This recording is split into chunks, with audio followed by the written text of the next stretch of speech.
name is Angela Brattin, and I am a farmer here in Southwest Missouri, and I'm just wanting to share with you what I've learned my first season growing strawberries in a high tunnel. First, a little bit about me. I am a farmer here in Southwest Missouri. I have a market garden. It's a small market garden in the grand scheme of market gardens. I have one 30 by 72 foot high tunnel, and I have a 75 by 100 foot garden that is just a conventional outside garden. I sell by produce stand. I have a small CSA, and I do 100% of my marketing through social media and word of mouth. I started growing produce in a high tunnel in 2018. I received a cost reimbursement grant through EQIP, through the NRCS, and in 2017, got it up and going. April of 2018 was off and going. I primarily grow tomatoes in here. Normally, that's what's in here all spring and summer. In the winters, I usually grow lettuce and all your cool season crops. But this year, I wanted to try my hand at strawberries. And so I'm just going to take you through the process and share with you a few tips and tricks of what I've learned along the way. So last September, I took out my tomato crop, and that was a couple months early. Normally I can get tomatoes in here through Halloween, but last year I took them out in September, pulled out over 200 tomato plants. It was an absolute jungle in here. And then I started prepping the beds. And so how I did that is I amended the soil. I put down just an all-purpose fertilizer. I think it was 13-13-13. It was something I had on hand, put it down in. I also had access to a large quantity of worm castings. I have really learned, I really like using worm castings. What they have done to the tilth of my soil and just the amount of worms that are in my soil, earthworms, just aerating and just bringing life to that soil. I'm very well pleased. But anyways, I had a large quantity of those that I incorporated into the soil, tilled it in, worked it in, and then I began making my raised beds. So in my high tunnel, I have 10-foot doors on one end, and then the other end is completely closed up. So it makes it really hard for me to get a tractor in here. And I wanted to get at least 6 raised beds in here. We'll talk about that a little bit later. But so how I did that is I have a BCS tiller, a walk behind tractor, and I have the rotary plow attachment. And that helped me make my raised beds. It's easier with 2 people, but I got it done by myself, and I'm very well pleased. It was kind of a trial and error type process of learning how to use that attachment. Pulled up a couple YouTube videos, got it done, talked with another farmer who was wanting to use his BCS that way too, and it was amazing, and it worked very, very slick. So made my beds, and then I laid out landscape fabric over the entire floor. I did not want to fight weeds. I was wanting to do that anyways, regardless of what I grew in here, because weeds in the path just were not fun to deal with. And so I knew I wanted to go down with landscape fabric over the entire thing. So I invested in that, laid it out, burned my holes in the landscape fabric, using a torch and a tin can on a stick as a pattern. I used like the quart size coffee can. If you can find the metal ones anymore, they're kind of hard to find, but you can find the quart size metal coffee can or a large soup can. Anyways, that was what I nailed as my pattern to go down through and burn my holes. So then I went ahead and laid my drip tape. I put 1 drip tape per row of plants, and I went ahead and turned that irrigation on. So I laid the drip tape and then covered the drip tape back up with the landscape fabric, and then I turned that irrigation on so that I could have the soil consistency of peanut butter. You want to make sure that those plants are going into saturated soil, so that those root balls can soak up that moisture and just start feeding them plants. A little bit on my plugs that I received. So plugs came in late. They were about 2 weeks later than what we had hoped for, and they were a lot poorer quality than what I had seen helping other farmers when they got strawberries and put them in. The quality of these plugs were just not where I had hoped them to be. So got the plants, set them out, let them kind of fluff up a little bit, and then I went ahead and fed them. I gave them an all-purpose water-soluble fertilizer just to kind of perk them up. They needed some energy. They needed some TLC. So I just kind of give them a breather. There was a lot of dead and dying plant debris around each of the plugs, and I cleaned those off. I know that if you're planting a large quantity, that may not be practical practice, but I don't know. I just felt like putting them in the ground with less debris and less dying plant matter on them, that would help them. And I'm glad I did. Yeah, it took probably another hour of my time to get through all 1,000 plants, but I thought it was worthwhile. So plants went in the ground on September 27th of last year, of 2023, and I spaced them a tad on the close side. Typically, I think they tell you to do 12 inches spacing, and I went with 10. I knew these were going to be, these were tiny plugs. They were a little on the rough side, and I went with 10-inch spacing. Got approximately 850 plants in this high tunnel last year, and I know that's tight, and I got them all done in one day. And then on October 28th, we had our first hard freeze. And of course, that gave me only one short month to get plants in the ground, to get them up and going. I kept the irrigation on a timer. Every day they got 45 minutes worth of water coming through here.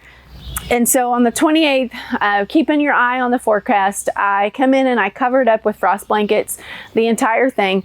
And that started the long winter of covering and uncovering. I think basically what I learned about growing strawberries is you really need to be a good babysitter, and you need to watch the weather.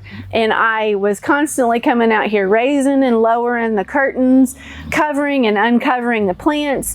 I needed them to go to sleep. I needed them to grow enough to put on some plant growth, but then I also needed them to go dormant, and they just never did. On November 28th, I came out here and uncovered them right around Thanksgiving, and darn if I didn't have blooms already, and putting on little tiny berries. And so come through, talk to some extension folks, and like, this is not good, and pinched all the blooms that I seen. There wasn't a ton of blooms, but I had some blooms. Went in and pinched all those blooms off because I needed them growing down and not up. And I know that if you're blooming, that energy is being spent on the blooms and the blossoms and the fruit production versus the plant. February, started seeing some spider mites. Did not have anything to treat spider mites on hand, and it took me a little bit to resource what I wanted to use, what I could use, what would be effective, and then get my hands on some. So I had quite the infestation of spider mites out here. Went through my entire tunnel and really knocked them back, got them under control, and then the aphids come in. So had to take care of that also because they were very much affecting my plants.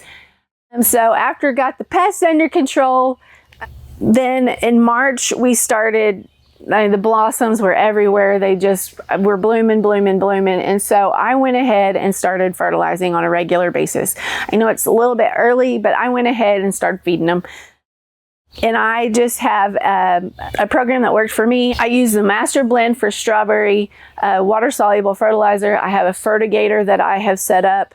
It's a portable one that I can move between my high tunnel and my garden outside. And I just ran it through there.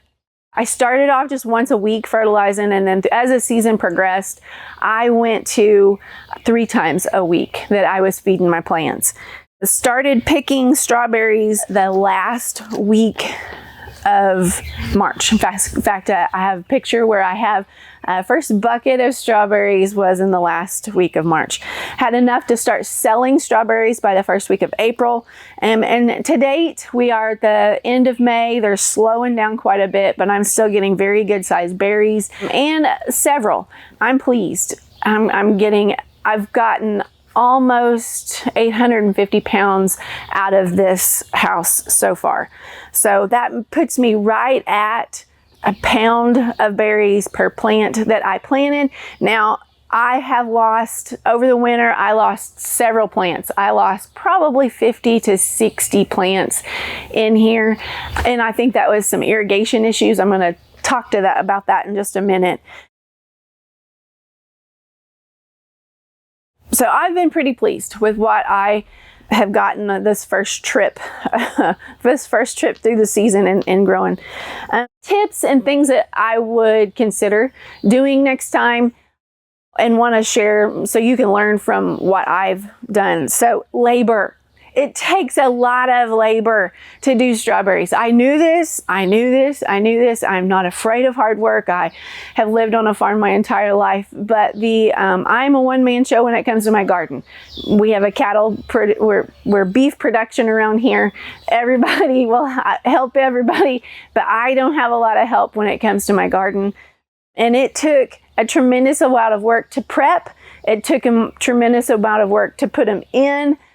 Babysitting through the winter, that was fine. But then when it come time to pick, I'm picking every other day. And when I was getting 15 to 20 pounds per row, it was taking me almost 6 hours to pick a day. And so, and not to mention that my back feels like I am my age, maybe not my head. It's hard on a body. So labor. Irrigation. I will, from here on out, doesn't matter what crop I am growing, I am going to lay 2 rows of drip tape to every bed.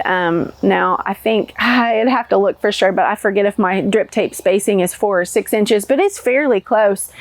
And it still was not enough water for all these plants. And I think that is probably the main reason I lost plants during the winter when I had them covered up. I just wasn't seeing, probably didn't give them enough water, didn't water often enough, but I'm going to lay 2 drip tapes. And farmers that I've talked to, they're like, oh yeah, absolutely do that. Well, I missed that memo. And so learn from me, 2 drip tapes per row. And during the winter, water them. I didn't water nearly enough. And I think when I pulled the drip tape, you think it's cool. They're not needing as much water. And that is the truth. They don't need as much water, but they were still growing plants. They didn't go dormant as I wanted them to, as we needed them to. Therefore, they were using up more water and energy. And in a covered high tunnel, you're their weather. You need to give them the water that they need. And I just didn't give them enough. And then make sure you drain the hose. I lost a hose because I didn't drain it, and I knew better than that too. Be prepared to cover and uncover. If you're going to be out of town for a little bit and the weather's coming up, cover them up. They can stand a little heat. Those below 20, and we had several days through there that got really, really cold, bitter cold, below 0 and wind. They are covered in a high tunnel, but that extra layer of protection, it does help. It goes a long ways. Have a plan in place for pests. And I learned this growing in a high tunnel anyways, but strawberry, every time you have a new crop, you learn about a new pest, seems like. I had never dealt with spider mites on my farm. This was the first time. I didn't have a plan in place. I didn't know what to do really for them. And so had to call around, had to talk to some experts, and then get my hands on it. And by that time, it took about 2 weeks. I didn't have any local source for the miticide that I wanted to use. And so I had to order it. It had to come through, snail mail. And it took a while.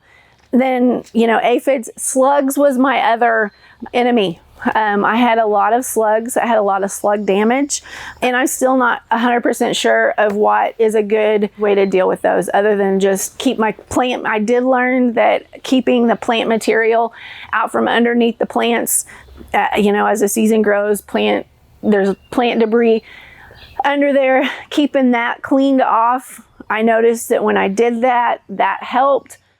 I put slug traps down with different stuff that different farmers have told me to use. That helped some. I did notice that on one side of my tunnel, so I started on the west side planting and moved to the east side, and my plant spacing on that side is even a little closer than 10 inches, and I did notice that on that side my slugs were worse. So I definitely think plant debris has a big factor in that. It seemed to be on my farm. But you can get a hold of, local growers that are also growing strawberries on what they're using. But one of your best resources will be your extension agent. And they're going to be able to help you figure out what you can use, what is labeled for those crops. And if you're an organic farm, you need to talk to your organic certifier also just to make sure that you're not breaching anything there, because sometimes things you may think are organic as a pesticide or to help with maybe aren't labeled for that, and it'll affect your certification. So definitely make sure have your containers that you're going to be picking into ready to go. So I used 1 pound clamshell containers. I knew that when I was marketing, I was going to be taking them off the farm to a drop-off spot. So I kind of did it as not really a CSA, but I had a list going of people that had said that they wanted them. And then I had a drop spot. And so I knew I was going to be transporting them. I knew clamshells was going to be easiest for me. I had to source those. I didn't have them on hand when I was ready to go, because my berries came a little bit sooner than I thought, but I have a plan in place. And I just did one size. So I have a couple friends that are also growing strawberries, and they had a couple different sizes. They had quarts or pounds, and I just wanted to deal with one choice. I sold them by the pound, and I didn't have to keep that straight. Less is more for me. So I sold them in 1 pound containers. I used clamshells. I picked directly into them, so I wasn't handling the berries any more than I needed to. I picked them just a touch on the underripe side. Now they were all red, but they were not the dark juicy red. But when I put them in the cooler, they went ahead and they ripened up within 24 hours. I am learning that different varieties have different shelf lives. So maybe that's something you want to research too. I was able to get rid of all my berries within 24 hours of picking, so I didn't have a lot to deal with there. Also, have a cooler or a fridge in place for your berry storage. They do not hold well in regular room temperature. They will definitely hold. You're going to extend the shelf life. I was fortunate enough, we had a reefer trailer that we wasn't using anymore. We was using it originally for hay storage. The size didn't really quite work, and I have converted that trailer into a walk-in cooler using a CoolBot, and I have it separated into 2 rooms. I have a cold room, and then I have just a cool room. And that has been a great investment for me. And I was able to keep, with the CoolBot, I was able to keep the temperature at right about 34 degrees. And that was perfect. I really thought that was a little too cool to begin with. Talked to some different extension agents, some different berry growers, commercial growers that have U-pick farms, and they were like, that seems cold to me too. But all the literature that I read, the research that I read said, keep them at 35 to 32 degrees. So I was able to keep it at 34, and I had excellent results with that, keeping storage course, I wasn't keeping them a long time, but the ones that I have kept for myself, I've kept out here in this cooler, and they've lasted a good week and a half for me without, I just as an experiment, usable, fresh, good looking berries for up to 10 days. And so I'm ecstatic over that. It takes a lot of work, it takes a lot of time. It has been very rewarding for me. It is a very much a high demand crop. You will sell every berry that you can grow. This has proved to me that there needs to be more growers in our area.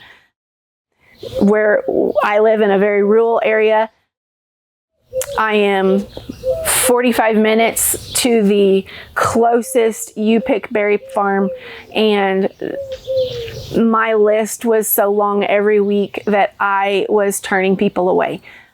And there is another high tunnel grower that sells primarily the same way I do, just out the door, not at a farmer market or anything like that. And he also has a massive list that he can't keep up with either. So there is a huge demand for fresh, local, already picked berries. And so I just want to encourage you to do it. Yes, it's labor intensive. Yes, there are some obstacles that you will come up against, but that's with anything. It's been very rewarding. I will do it again. I will do things a little different. Having my high tunnel tied up all winter was a little discouraging to me. I'm looking into some different ways of possibly growing them in my high tunnel, possibly in bags, so that I will still have space, but that's yet to be seen. You also can see in here that I have tomatoes growing. So in the holes that I lost plants, I lost strawberry plants, I come through and I planted tomatoes in here. So the only thing I have seen, those plants, that the berry plants, the strawberry plants that are around my tomatoes are still doing very well. They're producing very well. I did notice that I did have more aphids than normal on my tomatoes. And I don't know if that was because of the strawberries or just the circumstances. I'm not sure there, but I did notice last week I had another flush of aphids come through. Then I had also a flush of, out of nowhere, thousands of parasitic wasps in here. So that kind of took care of itself. So that was a pleasant surprise. So anyways, I will come through here in the next couple of weeks. I'm expecting the berries to fizzle plumb out on me. And I'm going to come in and clean out these, and I'm going to put probably cucumbers in here. That's a faster growing crop. And I will, that's probably what I'm going to come in through here with. And then I'll start the process over. So of amending and everything in place. So in conclusion, I just want to encourage you to use your high tunnel space to possibly grow strawberries. There is a market for them, there is a need for them, and there is a huge demand for local, fresh, grown produce. And I just want you the best of luck. And if we can help you in any way, follow along.